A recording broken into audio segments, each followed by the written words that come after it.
ఇక గాంధీ భవన్ లో ఉత్తమ్ కుమార్ రెడ్డి మాట్లాడుతున్నారు. లైవ్ లో చూద్దాం.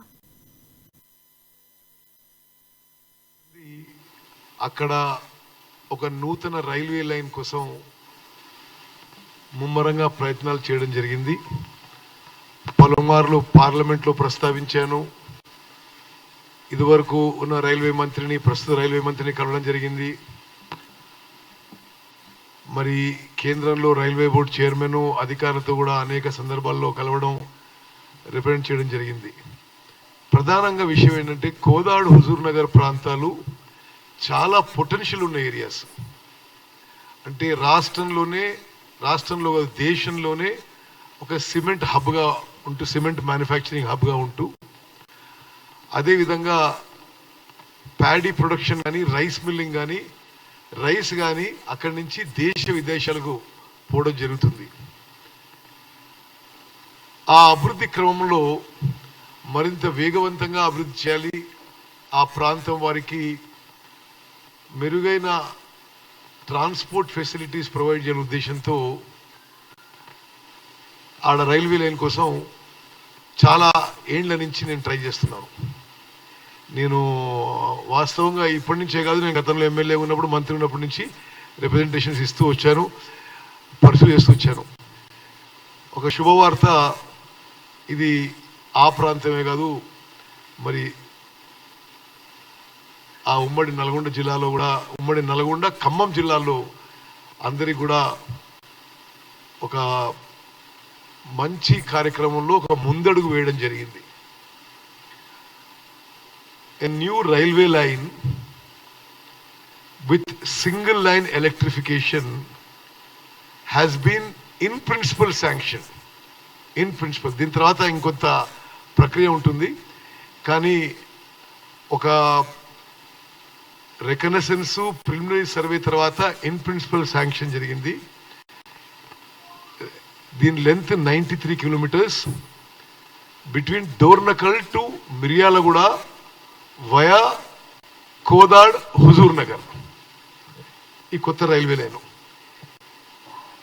ఇక్కడ 11 స్టేషన్స్ కరెక్ట్ చేసుకుంటూ పోయే లైన్ ఇది. అందులో 9 పూర్తిగా కొత్త స్టేషన్స్. అది ఖమ్మం జిల్లాలో పాపపల్లి, గొల్లపాడు, గుర్రలపాడు, గుబలగూడెం, నేలకొండపల్లి, రామచంద్రాపురం. కోదాడు ప్రాంతంలో కోదాడు, హుజూర్ నగర్, ఎర్రగుట్ట, వర్ధాపురం, జాన్పాడ్, విష్ణుపురం ద్వారా మిర్యాలగూడకి కనెక్ట్ అవుతుంది. మొత్తం ప్రాజెక్ట్ కాస్ట్ ఇది 1294 కోట్లు. దీని survey and estimates were conducted by Reconnaissance Engineering Traffic Survey, RETS, రైల్వేలో ఒక విభాగం. ఇది ఒక రైల్వే లైన్ వేయడానికి ఇది మొదటి స్టెప్. ఈ స్టెప్ అధిగమించి ఇప్పుడు రెండో స్టెప్కి పోవాలి. నెక్స్ట్ స్టెప్లో డిపిఆర్, డీటెయిల్ ప్రాజెక్ట్ రిపోర్ట్ తయారు చేయడం జరుగుతుంది. ఆ డీటెయిల్ ప్రాజెక్ట్ రిపోర్ట్ 6 నుంచి 9 నెలల్లో పూర్తవుతుంది. ఆ తర్వాత రిపోర్టు రైల్వే బోర్డుకి సబ్మిషను, ఆ తర్వాత ఫైనాన్షియల్ శాంక్షను, ఆ తర్వాత టెండర్ మొదలవుతుంది.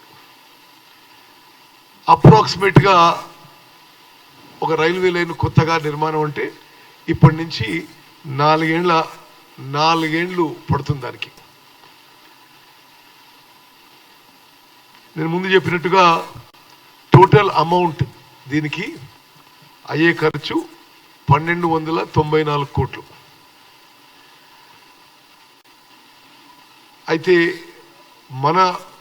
నేను ఖమ్మం జిల్లాది మెన్షన్ చేయకుండా ఉమ్మడి నల్గొండ జిల్లాలో ఈ రైల్వే లైను కోదాడ, హుజూర్ నగర్, ఎర్రగుట్ట, వర్ధాపురం, జాన్పాడ్, విష్ణుపురం, మిర్యాలగూడ పోవడం జరుగుతుంది.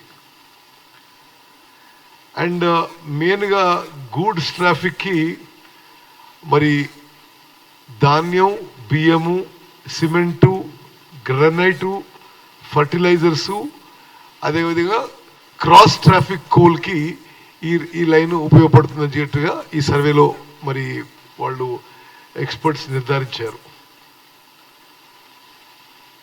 ఇది ఫైనాన్షియలీ 1294 కోట్ల పెట్టుబడికి రైల్వేస్కి ఇది వయబుల్ ప్రాజెక్ట్ అని, వాళ్ళు పెట్టే పెట్టుబడికి రేట్ ఆఫ్ రిటర్న్ 15.69% వస్తుందని చెప్పి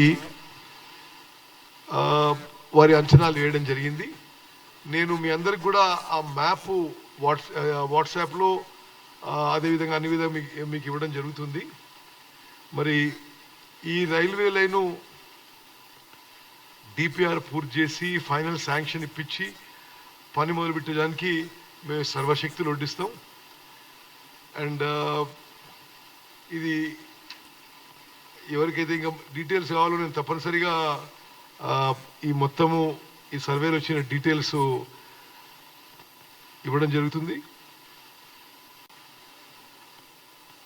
సరే, ఇందులో మొత్తం బ్రేకప్ ఆఫ్ ప్రాజెక్ట్ కాస్టు, అదేవిధంగా ఏమేమి వర్క్స్ చేపట్టబోతున్నారో అన్నీ కూడా వివరంగా ఇవ్వండి. ఎవరెవరికైతే ఇంట్రెస్ట్ ఉందో నేను ఈ బేసిక్ కూడా ఇస్తాను. మరి